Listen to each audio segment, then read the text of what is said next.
بسم اللہ الرحمن الرحیم۔ السلام علیکم ناظرین، آج ہم آپ سے جس عالمی شہرت یافتہ شخصیت کا تعارف کروائیں گے ان کا باکسنگ کی دنیا میں بہت اہم رول ہے۔ باکسنگ کی دنیا میں ان کا بہت اہم کردار ہے، وہ ہیں محمد علی۔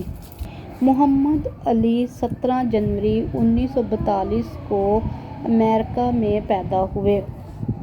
آپ کا اصلی نام کیسینس مارسیلس کلے جونیئر تھا۔ آپ امریکہ کے سابق باکسر تھے جو 20ویں صدی کے عظیم ترین کھلاڑی قرار پائے۔ محمد علی کلے نے 3 مرتبہ باکسنگ کی دنیا کا سب سے بڑا اعزاز world heavyweight boxing championship جیتا اور اولمپک میں سونے کے تمغے کے علاوہ شمالی امریکی باکسنگ فیڈریشن کی چیمپئن بھی جیتی۔ وہ 3 مرتبہ world heavyweight boxing championship جیتنے والے پہلے باکسر تھے۔ وہ امریکی ریاست کنٹکی کے شہر لوئسویل میں پیدا ہوئے اور اپنے والد کیسیس مارسیلس کلے سینئر کے نام پر ان کا نام کیسیس مارسیلس کلے جونیئر رکھا گیا۔ محمد علی کلے نے 12 سال کی عمر میں ہی ایک مقامی جمنازیم میں باکسنگ کرنی شروع کر دی۔ 6 فٹ 3 انچ قد کے حامل محمد علی باکسر کے عام انداز کے برخلاف ایک منفرد انداز کے حامل تھے۔ انہوں نے 29 اکتوبر 1960 کو آبائی قصبے لوئسویل میں پہلا مقابلہ جیتا۔ 1960 سے 1963 تک نوجوان کیسیس نے 9 ناظرین کرام، محمد علی باکسر نے 19 مقابلے جیتے 1963 تک اور ایک میں بھی شکست نہیں کھائی۔ ان میں سے 15 مقابلوں میں انہوں نے مدِ مقابل کو ناک آؤٹ کر دیا۔ محمد علی کی شہرت کا آغاز 1960 میں اولمپک گیمز سے ہوا۔ انہوں نے 1960 میں روم اولمپک میں سونے کا تمغہ حاصل کیا۔ محمد علی کلے تمغہ جیتنے کے بعد جب وطن عزیز میں واپس آئے تو انہیں نسلی امتیاز کا وہ شکار ہو گئے۔ ایک ریستوران میں انہیں اس لیے نوکری نہ مل سکی کہ وہ سیاہ فام تھے۔ اس واقعے کے نتیجے میں انہوں نے اپنا سونے کا تمغہ دریائے اوہایو میں پھینک دیا۔ لیکن اس واقعے کا ان کی کامیابی پر کوئی اثر نہ ہوا۔ وہ اپنے مخالفین کو کھلا چیلنج دیتے رہے اور باکسنگ کے مقابلے جیتتے رہے۔ تمام عوام انہیں عقیدت کی نظر سے دیکھتے تھے۔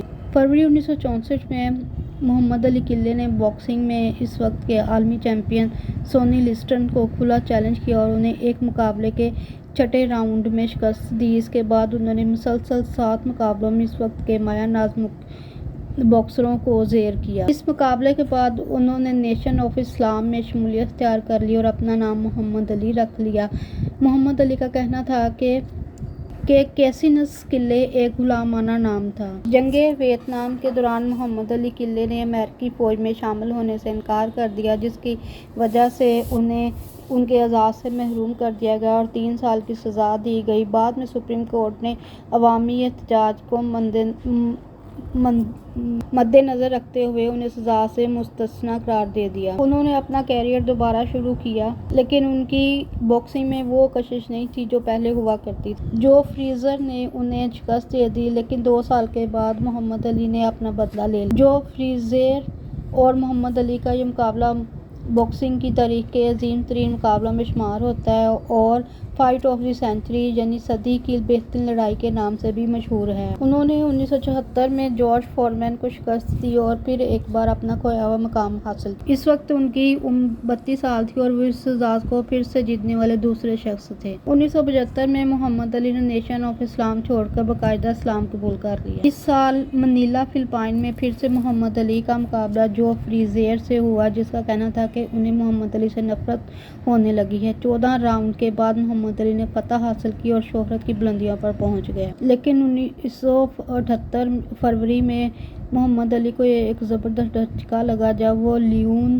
اسپینکس نامی اس شخص سے ہار گئے جو ان سے 12 سال کم عمر تھا۔ 8 ماہ بعد ایک مقابلے میں ایک نیا عالمی ریکارڈ قائم ہوا اور کروڑوں لوگوں نے اس مقابلے کو دیکھا۔ اس بار محمد علی نے اسپرنٹرز کو شکست دی اور تاریخ میں پہلی بار کسی کھلاڑی نے تیسری بار عالمی اعزاز جیتا۔ اس وقت ان کی عمر 36 سال تھی۔ 40 سال کی عمر میں انہوں نے ریٹائرمنٹ کا اعلان کر دیا۔ 1980 ان کی صحت کے بارے میں خدشات نے جنم لینا شروع کر دیا اور ڈاکٹروں نے انہیں ریشہ کا شکار بتایا۔ جب انہوں نے 1996 کے اٹلانٹا اولمپکس کی مشعل اٹھائی تو دنیا بھر کے شائقین کی نظر ان کی صحت پر تھی۔ اس وقت انہیں ایک سونے کا تمغہ بھی دیا جو اس تمغے کے بدلے میں تھا جو انہوں نے دریائے اوہایو میں پھینک دیا تھا۔ آج بھی دنیا محمد علی کو ایک عظیم شخص کی حیثیت سے جانتی ہے۔ برطانیہ میں BBC ٹیلی ویژن دیکھنے والوں نے انہیں اس صدی کا سب سے عظیم کھلاڑی قرار دیا اور یہی اعزاز ان کے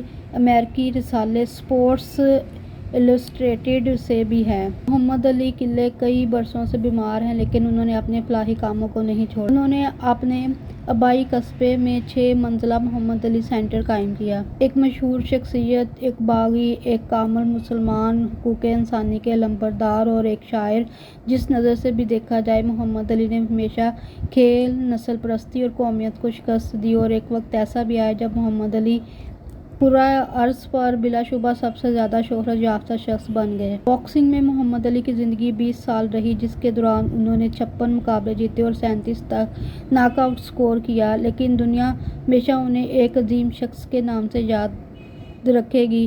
مسلمان اور سیاہ فام آج بھی محمد علی کو اپنا ہیرو سمجھتے ہیں۔ محمد علی کو سانس کی تکلیف کے باعث 2 جون 2016 کو ہاسپٹل میں داخل کروا دیا گیا۔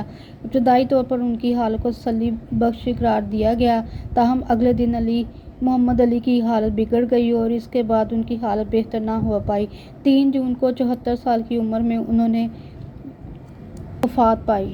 انا للہ و انا الیہ راجعون۔ محمد علی قلعے نے 1960 میں مسیحیت چھوڑ کر نیشن آف اسلام قبول کیا، تاہم 1975 میں وہ باقاعدہ طور پر سنی اسلام قبول کر چکے تھے۔ محمد علی قلعے نے زندگی میں 4 مرتبہ شادی کی تھی۔ ان کی وجہ سے ان کی 7 بیٹیاں اور 2 بیٹے ہیں۔ بیٹیوں میں ہنا، لیلا، مریم، رشیدہ، جمیلہ، میاں، حالیہ ہیں، جبکہ 2 صاحبزادے اسد اور محمد جونیئر ہیں۔ جی ناظرین، یہ تھے محمد علی قلعے جو نبی آخر حضرت محمد صلی اللہ علیہ وسلم سے بہت زیادہ محبت کرتے تھے اور انہوں نے اپنا نام زمین پر نہیں لکھنے دیا تھا۔ جب ایک عمارت میں تمام دنیا کے مشہور لوگوں کے شخصیات کے نام زمین پر فرش پر لکھے جانے گئے تو انہوں نے منع کر دیا کہ میرا نام نہ لکھا جائے۔ یہ ایک واحد شخص ہیں جن کا نام دیوار پر لکھا گیا اور یہ ان کی نبی اعظم حضرت محمد صلی اللہ علیہ وسلم سے محبت کا ثبوت ہے۔ ناظرین کرام، اس ویڈیو کو لائک کر دیں، چینل کو سبسکرائب کر دیں۔ آپ کا بہت شکریہ۔ اللہ حافظ۔